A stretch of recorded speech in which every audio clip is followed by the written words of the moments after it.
As you guys know, I just love doing these old revisited videos, and this is a company, bro. I feel like I say this in every single video. This is how I start off. But because I don't write scripts for these videos, I go totally offhand. This is the best I can do, alright? Hopefully you guys don't judge me, but Blackberry, this is a company I haven't even heard the name since probably I was an infant. Totally joking. No offense to Blackberry, no offense to blueberries, no offense to anybody. But this is honestly a pretty interesting device because I watched so many videos of this specific device when this thing was released back in 2014. And when I picked this thing up and I was messing with it, I honestly thought that there was a different version of the Blackberry Passport because I was like, this is what the hype was about. This is what people were talking about and it was making rounds. Because honestly, I think it sits in a very strange place. I don't want to bash it too much. I think every single phone in the market brought something to the table. But with the Blackberry Passport, I have a really hard time finding something that's, extremely positive about it. Even some of the most interesting and unique aspects of it really aren't even that great anymore. And I'll get into that in a second. But this phone, like I said, was released in 2014. And if you look at it, you can obviously tell that they try to do something that no one's probably really done before in a minute before this phone was released. I mean, obviously before we had like the Palm Pixies and the original Blackberries and the Motorola phones with keyboards and all those things. I think the Motorola Click was the name. We had all those different phones. Then we had a gap once the iPhone was released.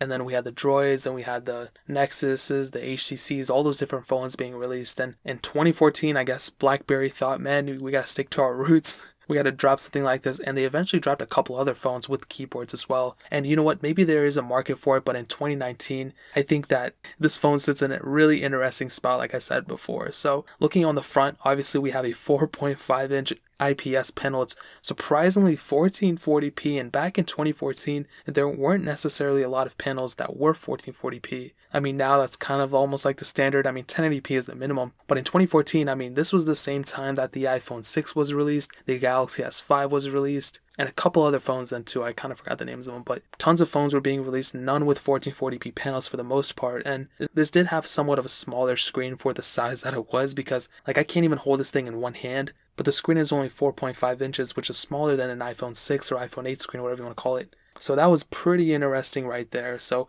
and obviously the best part about this thing, the most unique thing, was the keyboard on the bottom. And I'm just going to get right into it, dude. I am not a fan of this keyboard. I honestly thought I would be. I didn't go into this like thinking, oh, I hate this keyboard, the QWERTY keyboards on the bottom. Honestly, at a certain point in my life, I prefer this and I like this a lot.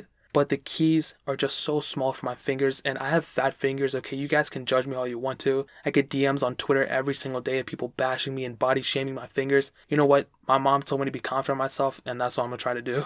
But with hardware keys, you can't like adjust the size of them. You can't adjust anything. You can't change the hardware keys within them. But that's a huge advantage with software keys. You can change pretty much anything you want to with them. You can change the whole keyboard to something else if you're on Android. And with this one, I mean, I really honestly don't know. I mean, they could have made it a little bit different, maybe a little bit longer or something. That is one thing that kind of annoyed me. The most unique aspect of this phone was really one of the main things I disliked about this phone, which should never really be the case for the most part. I mean, imagine if Apple the bezel-less design for the iPhone 10 back in 2017, let's say that had some detrimental thing. Maybe the screen was too sharp or something, like you cut yourself on the size of it. That's kind of I'm not even going to add that in. That was so stupid what I just said. On the back, there is a removable aspect of it, which is cool. You can put in micro SD card slots. The SIM card is added on the back. You also have a back camera as well. I'll get into that in a second.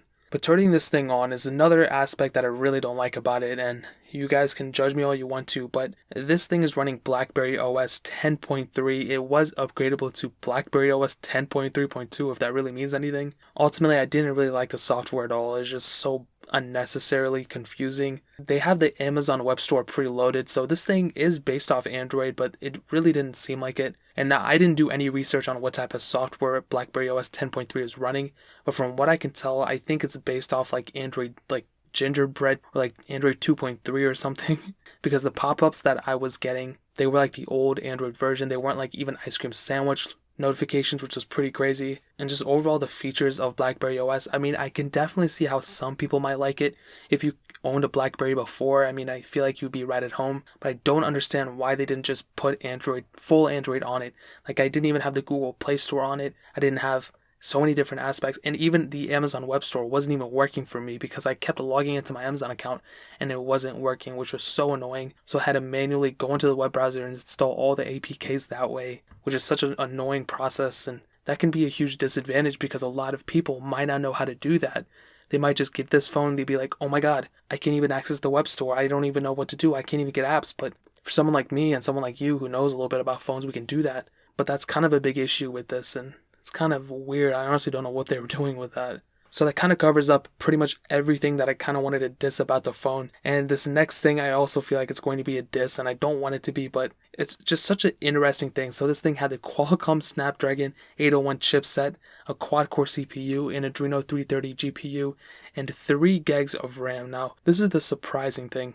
It really wasn't that slow of a device. I mean, it didn't feel like it was super slow in a way. If I was scrolling through apps, if I was, using everything that was stock built into the phone, it seemed perfectly fine. And it's so funny, I always hesitate when I say phone because I keep thinking this thing is a tablet. Really, anything I was doing with it, scrolling through apps, opening things or whatever, it was fast for the most part. I mean, considering the age and everything, it's not fast in today's standards, but it's a fast phone for being a 2014 phone. But it wasn't until I actually used apps that I started seeing glitch frames and slowdowns and everything. And it wasn't more so like these stock apps and like the browser and stuff like that. It was actually when I started gaming on this thing, and I couldn't even install a heavy intensive game. I tried to install Real Racing 3.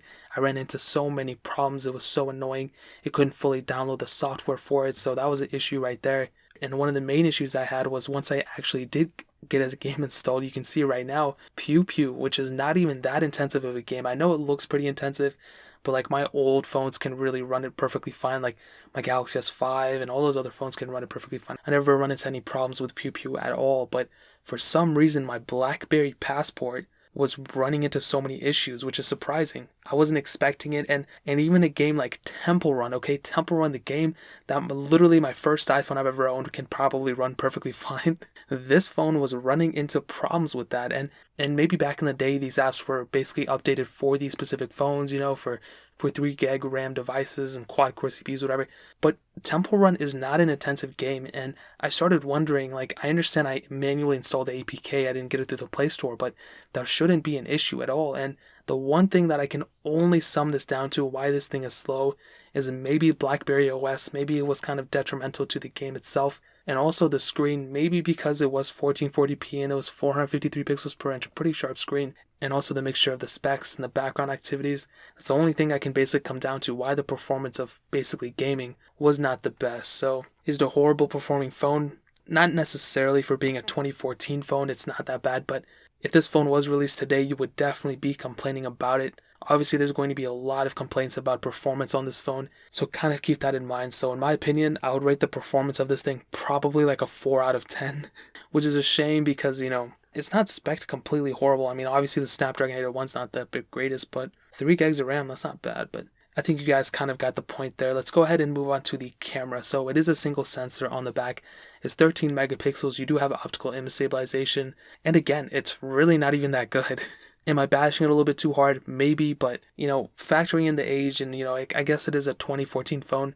Yes, it is, I guess, not that bad when you're considering the age, but also keep in mind the Galaxy S5 was released at this time, and the S5 had a very good camera. The iPhone 6 was released this year too, and it's not the greatest, but it's not bad either. And I think the iPhone 6 has a better camera than this thing, and it's kind of a shame too because this phone really didn't excel in anything, and I felt like the camera could have been the one thing, but really it wasn't at all. The front camera is 2 megapixels, and again, it's not even good at all again. Overall, I mean, BlackBerry really kind of dropped the ball with the camera sensors. Could they have been better? Absolutely. When I factor in the age and everything, I guess it goes up like maybe like a point and a half. So the cameras on this thing, I would probably rate it like a 5 out of 10 on a good day. Probably like a 4.5 out of 10 if I'm being honest. It doesn't really excel in anything. It doesn't have any like crazy cool features or something. So that's kind of where I would leave the camera aspect of it. Now, surprisingly, the Blackberry Passport did excel in one thing and probably one thing only, and that was a 3,450 milliamp hour battery that's within it. Now, surprisingly, this thing has pretty good battery life, and I actually do like that a lot. Obviously, I have so much respect for manufacturers putting bigger batteries in their phones, so thank you, BlackBerry, for putting a big battery in this thing, but you can't have a huge battery but then also lack in so many different areas like this phone did. It lacked in software, it lacked in performance, it lacked in build quality, it lacked in the one unique feature that I was going for, which was the keyboard. Maybe back in 2014 people had smaller fingers, but I guess the human race has evolved since then. But in terms of battery life, a lot of respect to it. I'm glad that they put a huge battery inside of it. It isn't removable, which does kind of suck, but without a doubt, I will definitely say the battery life is probably the one aspect of this phone that I respect the most out of. Now, some other notable things to note: it does have a headphone jack, which is cool. It also has a micro SD card slot, which is cool. It has a micro USB port on the bottom, so it doesn't have USB Type-C or anything. One other thing about this is just, man, I can't stress how weird Blackberry OS is. It's just so strange. Maybe you are able to custom ROM this, maybe there's a chance there. So I'd probably recommend you doing that if you even plan on getting close to this device. But would I recommend the Blackberry Passport in 2019? Honestly, I just don't know why you would want to pick up a phone like this when you can probably pick up a toaster that can do more than this thing.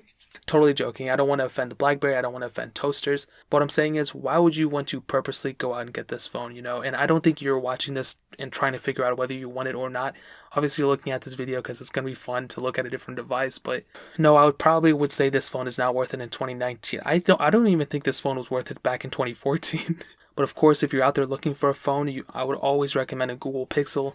Those are very solid phones. Even an iPhone 7 Plus if you want to go the iOS route, or even a Galaxy S8. You can't really go wrong with any of those phones, and that kind of gives you a variety of pretty much the cheapest phones for the best values right there. So I'll leave those linked in the description below if you want to purchase those, as well as my website that gives you so many different deals on so many different devices. So a little bit of that sale revenue comes back to the channel. We can do more videos like this and buy more devices, review them, more comparisons, more giveaways. So it'll mean so much if you guys could get things through those links, but that is pretty much it. If you guys have any questions or anything, leave it down in the comment section below. Hit that like button, that'll mean so much, but definitely hit that subscribe button.